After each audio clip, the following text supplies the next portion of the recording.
will never forget where I was when Piers Morgan responded to me on Twitter. Piers Morgan tweeted you. Where's my phone? Does somebody have my phone? And toilet paper! I need toilet paper, I need my phone, it's happening. It's happening. I'm using your towel! This is the moment. That's too much. I'm ready for our friendship to begin, Piers. Our destiny starts now. Little did I know that tweet was gonna send me on a great and wild adventure. Thank you, random model. You're welcome, Piers Morgan. This made me laugh, and full marks for creative effort. Well, thank you, Piers Morgan. But to clarify, I'm not remotely transphobic.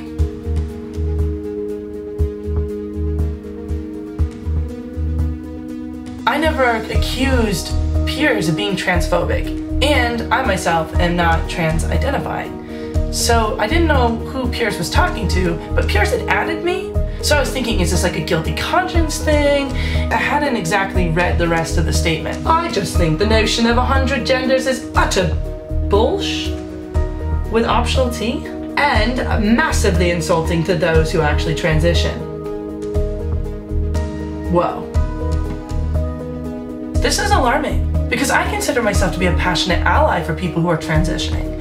And yet, I'm getting this cryptic message from Piers. Either Piers had said something that was incredibly poetic and profound, or I was incredibly stupid.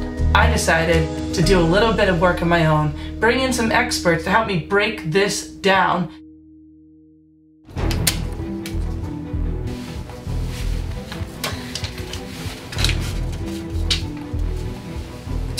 Oh, are you sure it's not past tense? Bullshit. No, it's bullshit. I knew it was going to be hard to cram more information into my brain. So I used a study tactic that he used back in high school.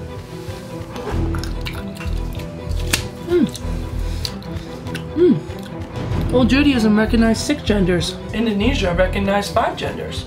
Treat. Many Native American cultures believe in Two-Spirit, which is a technical 3rd gender. Samoan people recognize a 3rd gender. The Zapotec people of Mexico recognize a 3rd gender. In Egypt in 2000 to 1800 BC, they recognized a 3rd gender. Who knew this concept was not a new thing? The math is adding up. The Hurons are a 3rd gender in India, but British colonists classified them as criminals in 1897. Seems like history might be repeating itself. Gender and sex are not the same thing. That's a good one to know. I should have gotten some snack diversity because these are very salty. But sometimes the truth is hard to swallow. Wow, I did not realize how many genders there were in the world. I mean, or that gender didn't even exist at all for people in some different parts of the planet. I mean, did you know that? I didn't know that. Whew, what a trip. While I didn't know which of the infinite genders were the 100 genders that Piers was referring to, I at least understood the notion of Piers's notion. But I still didn't get the equation. Maybe the reason I didn't understand this is because I didn't understand enough about bull fecal matter. So what was it you wanted to talk to me about? This. Uh-huh.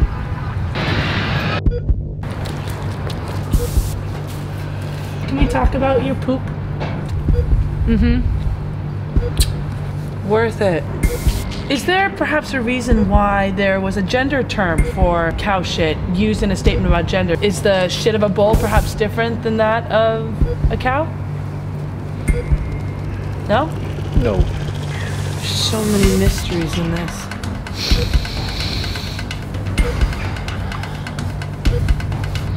The solution to making people who are transitioning comfortable is in this.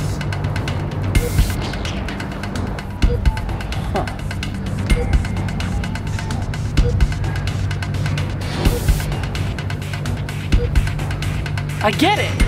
When I thought of life, I realized how much bull fecal matter had to do with life. I mean, bullshit is a fertilizer used to grow vegetables. And those vegetables end up on our plates, and then they end up in our systems, and then they end up in our bloodstreams, and then they make a part of our cells, and those cells make our being the being that it's being. And therefore, in a weird way, bullshit is the fertilizer of society that makes it grow. Bullshit is society. The notion of 100 genders is society. Growing society. Fertilizer for society in its growth. I mean, I knew this was some poetic, cryptic shit, but I didn't realize just how beautiful and deep Piers's brain truly was. Wow, just think about it. I am made of bullshit. You are bullshit. Piers is bullshit. What a brilliant, brilliant penguin. Brilliant penguin.